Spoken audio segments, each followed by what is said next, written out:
अस्सलामुअलैकुम welcome to our YouTube channel.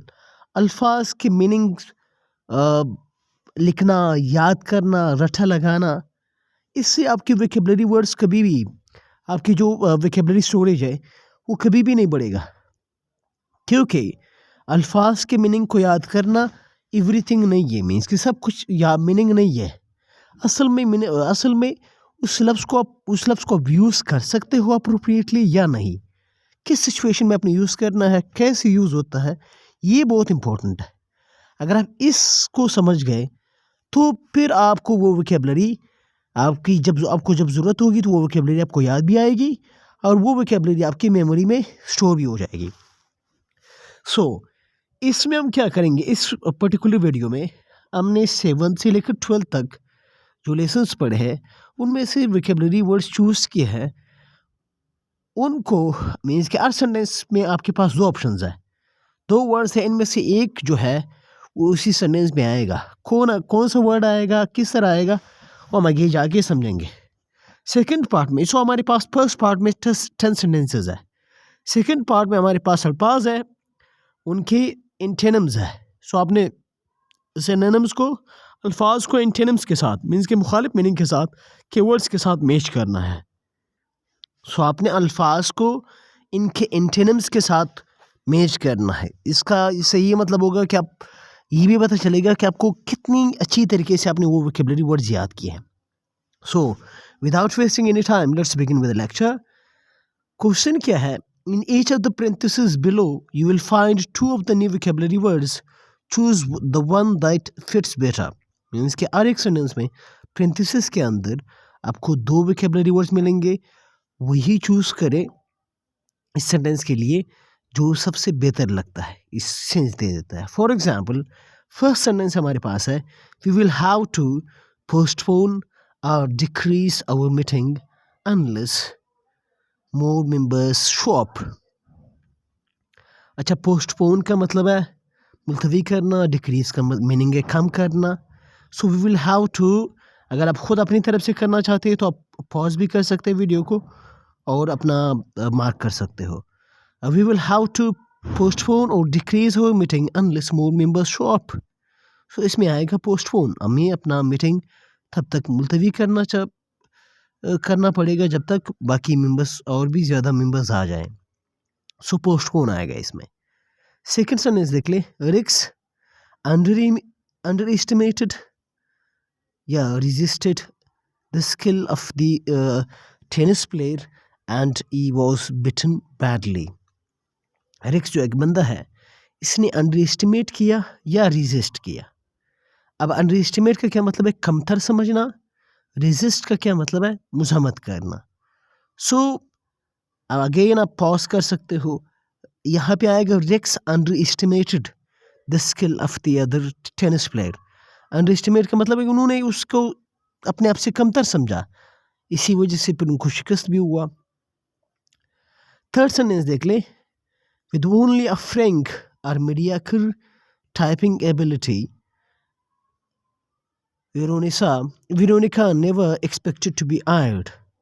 Now, frank हमने कल पढ़ा, इसका मतलब है कि फॉर एग्जांपल वो बंदा जो अपने ओपिनियंस एंड फीलिंग्स को बिल्कुल फ्रीली एक्सप्रेस करता है, आज़ाद बंदा। और मीडियाकर का मतलब है ऑर्डिनरी, कोई आम सा जिसका ज़्यादा इम्पोर्टेंट ना हो। यहाँ पे इस सेंटेंस में आएगा मीडियाकर, मीन्स कि उनकी टाइपिंग एबिलिटी मीडियाकर थी, ना एवरेज थी, मीन्स कि अच्छी नहीं थी, ना बहुत बुरी थी, ना बहुत अच्छी थी। मीडियाकर थी, एवरेज थी। नाउ इसमें आएगा मीडियाकर। फोर्थ सेंटेंस है हमारे पास, germs are a menace or dread to our health. Menace और ड्रेड, अब ये दोनों अल्फाज जो है, मेनस का मतलब भी खतरा है और ड्रेड का मतलब है खौफनाक। यहाँ पे आएगा, ड्रेड का मतलब है खौफ। अच्छा, इसमें आएगा मेनस, खतरा। Germs are a menace to our health, germs हमारी हेल्थ के लिए खतरा है। डेंजर एंड मेनस के बीच में कोई डिफरेंस नहीं है। Although Riff was challenged, they are reluctant to tell all he knew, he remained silent. Although Riff was challenged, या reluctant to tell all you knew, you remain silent. अच्छा, reluctant का क्या meaning है? Reluctant का meaning है unwilling. कोई person unwilling है किसी काम करने के लिए तो और वो रिलेक्टेंट है। चैलेंज्ड, यहाँ पे इस सेंटेंस में हमारे पास चैलेंज आएगा। चैलेंज्ड मीन्स कि अगर उन्हें चैलेंज किया गया कि आप सब कुछ बता दे, फिर भी वो खामोश रहा। सिक्स सेंटेंस देख ले, we invited only the most prominent या undeniable people in our town to our found fund raising party. अब क्या है? प्रोमिनेंट मीन्स वो बंदे मशहूर, फेमस, एंड अनडिनाइबल मीन्स जिसे इनकार नहीं कर सकते। किसी भी चीज़ से अगर आप इनकार नहीं कर सकते तो वो चीज़ क्या है? अनडिनाइबल है, जिसे लोग डिनाई नहीं कर सकते, इनकार नहीं कर सकते, जिसको गलत नहीं मान सकते। सो इसमें क्या आएगा? प्रोमिनेंट आएंगे इसमें। ये लफ्ज़ जो मीन्स के इस सिंथेसिस में, इस सेंटेंस में हमारे पास प्रोमिनेंट इस सेंटेंस में आएगा।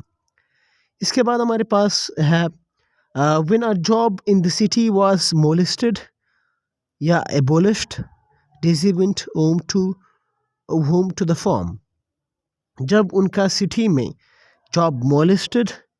अच्छा, molested का क्या मीनिंग है? molested का मतलब है इंटरफेयर करना, किसी को तंग करना। abolish का मतलब है ख़त्म करना। so when a job in the city was, क्या आएगा? abolished, Daisy went home to the farm।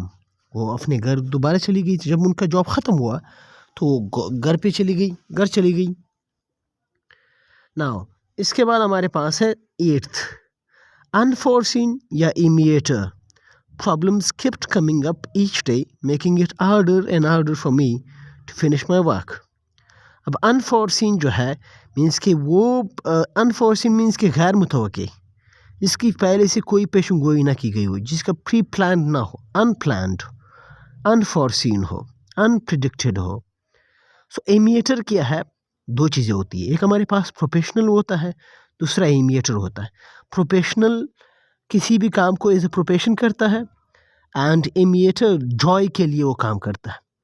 So for example अगर आप प्लेजर या जॉय के लिए कुछ काम करते हो, फॉर एग्जांपल आप प्लेयर हो, गेम के कोई स्पोर्ट खेलते हो, तो अगर आप उसको एज ए प्रोफेशन करते हो तो आप फिर प्रोफेशनल हो। अगर आप सिर्फ जॉय एंड प्लेजर के लिए करते हो तो आप इमीडिएटर हो। सो unforeseen या immediate problems kept coming up each day making it harder and harder for me to finish my work। so इसमें आएगा unforeseen, गैर मुतवक्की। नाइन्थ सेंटेंस है, I believe in our doctor and like the absurd या adequate reasons he gave us for keeping grandma in the hospital। I believe in our doctor and like the absurd means बेवकूफ़ाना, adequate means enough। अब इस sentence में क्या आएगा? वो कह रहे कि मैं अपने उन डॉक्टर को पसंद करता हूँ या करती हूँ, और उनके आइडियाज़ को भी, उनके रीजंस को भी, काफ़ी रीजंस को जिन्होंने उन्होंने कहा कि अब हमारी ग्रैंडमा को हम हॉस्पिटल में रखें। सो एडिक्वेट आएगा। लास्ट सेंटेंस हमारे पास है, when don't get angry when someone ignores या concludes your question। Ignores means नज़रअंदाज करना, कंक्लूड्स मीन्स ख़त्म करना, इख्तिताम में पर लाना। सो ये हमारे पास वीडियो का फर्स्ट पार्ट है। अब इस सेकंड पार्ट में हमारे पास दो कॉलम्स है। एक कॉलम में हमारे पास वो वर्ड्स है जो हमने लेसन नंबर 7 से लेकर 12 तक पढ़े हैं, उनमें से निकाले गए हैं 10 अल्फाज। सेकंड कॉलम में हमारे पास इनके एंटोनिम्स है, मीन्स कि मुतज़ाद मीनिंग के वर्ड्स है हमारे पास। अब हमने क्या करना है, कॉलम ए में जो हमारे पास वर्ड्स है उनको मैच करना है उनके एंटोनिम्स के साथ जो कि कॉलम बी में है। For example consent. Now consent का मतलब है एग्री होना, रजामंद होना, रजामंदी शो करना। इसका अपोजिट क्या होगा? इनकार करना।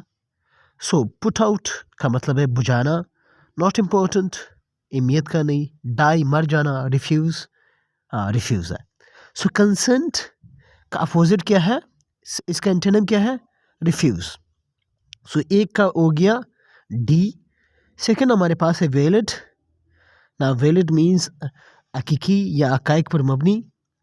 अगेन सो डाई तक नहीं है, रिफ्यूज़ तक नहीं है, अलाउ तक नहीं है, लार्ज नहीं है। लास्ट वर्ड जे देख लें, अनट्रू। सो वैलिड का एंटोनिम क्या है? अनट्रू, जो कि सच ना हो, जो कि झूठा हो। इसके बाद हमारे पास थर्ड वर्ड है इग्नाइट। इग्नाइट का मतलब है जलाना या आग लगा देना। अब पुट आउट मीन्स के कॉलम बी में हमारे पास फर्स्ट वर्ड मीन्स के फर्स्ट जो प्रेजेंट वर्ब है पुट आउट, इसका मतलब है बुझाना, एक्सटिंग्विश करना। सो इग्नाइट का एंटोनिम क्या बना? Put out. फोर्थ वर्ड हमारे पास है रिवील। इसका मतलब है जाहिर करना, रिस्वा करना, बता देना किसी को, कोई मीन्स की प्राइवेसी बता देना, इसको रिवील करना। अच्छा, रिवील का क्या आएगा? रिवील का आएगा आइड। रिवील का अपोजिट होगा आइड। रिवील का मतलब है जाहिर करना, आइड का मतलब है छुपाना। तो एक दूसरे के अपोजिट हो गए। अच्छा, अर्जेंट का क्या हो सकता है? अर्जेंट का हमारे पास, अर्जेंट अगर कोई चीज़ है तो इम्पोर्टेंट है, एंड अगर मीन्स कि इसका अपोजिट क्या होगा? नॉट इम्पोर्टेंट या अनइम्पोर्टेंट। सो नॉट इम्पोर्टेंट इसका एंटोनिम है। इसके बाद हमारे पास है विक्टोरियस मीन्स के फतेहाब। अगर कोई बंदा विक्टोरियस है उसका अपोजिट क्या होगा? बीटन। कॉलम बी में हमारे पास सेकंड लास्ट वर्ड बीटन जो है शिकस्त खुर्दा, इसका एंटोनिम है। सरवाइव, बच जाना। अच्छा, इसका एंटोनिम क्या होगा? डाई, मर जाना। सो कॉलम बी में हमारे पास सी ऑप्शन जो है इसका आंसर है। इसके बाद है माउंट। माउंट का मतलब है चढ़ना, किसी आई जगह पर चढ़ना। तो इसका क्या हो सकता है? इसका सरवाइव का हो सकता है गेट ऑफ। गेट ऑफ का मतलब है उतरना। माउंट का मतलब है चढ़ना, गेट ऑफ का मतलब है उतरना। इसके बाद है प्रोहिबिट। प्रोहिबिट का मतलब है मना करना या ममनुहा करार देना। तो इसका जो एंटोनिम है वो कॉलम बी में हमारे पास ई है, अलाउ। प्रोहिबिट मना करना, अलाउ इजाज़त देना। मिनिएचर, अच्छा इसको सही तरीके से प्रोनाउंस करें, मिनिएचर। मिनिएचर, मिनिएचर का मतलब है स्मॉल। तो इसका एंटोनिम क्या बनेगा? F, large. सो ये थे हमारे पास 2 एक्सरसाइजेस। इंशाल्लाह नेक्स्ट वीडियो में हम चैप्टर नंबर लेसन नंबर 13 पढ़ेंगे।